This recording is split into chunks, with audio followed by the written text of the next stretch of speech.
When it comes to the Montreal Canadiens this year, we already know that they are sellers come trade deadline, as they already shipped away forward Sean Monahan to the Winnipeg Jets a few weeks ago. Now, there is another name coming up in trade talks. A lot of teams should be interested if they are in contention for the playoffs.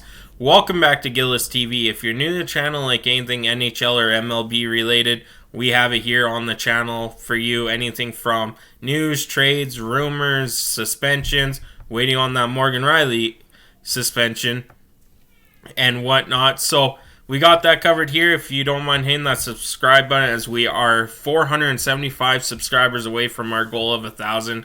Thank you guys so much for tuning in. Now let's get to it. Montreal season's been up and down. They are sellers at this deadline, like I said, trading forward Sean Monahan. But now there's another name that's come up, and the Montreal Canadiens are one of the teams to start to sell early, which could be a good thing for the Montreal Canadiens, getting what they want before the market kind of emerges to what the market does and other teams are willing to pay.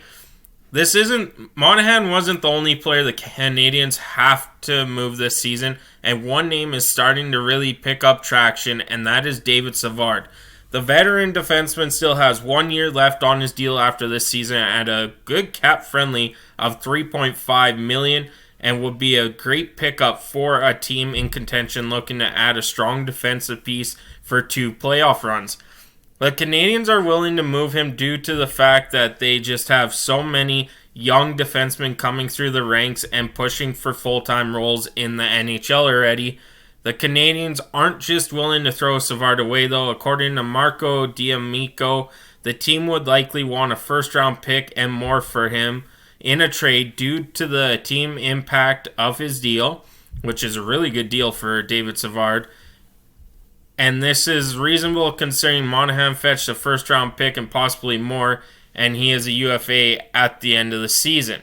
Right-shot defensemen are harder to come by, so the Canadiens have one of the best pieces to dangle in front of contenders. A lot of teams looking for that right-handed shot, and David Savard fits a lot of these teams looking to upgrade, bolster their D-line, become more physical. It is becoming more of a regular occurrence that teams look to trade players that they can have on a team longer than just 15-20 games. The Canadiens can afford to trade Savard now, and it would actually be beneficial to them so that more opportunities can come to the younger D-men sooner rather than later.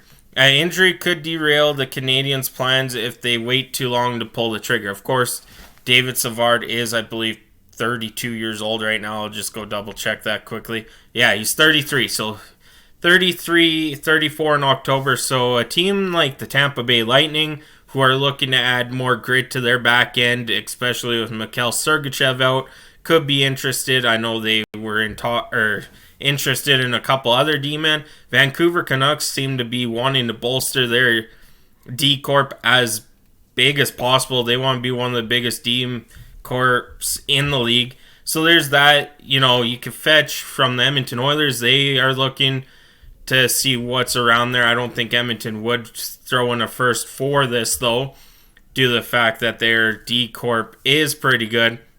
But I could see Vancouver, Tampa Bay running to the Montreal Canadiens for David Savard, or even the Toronto Maple Leafs.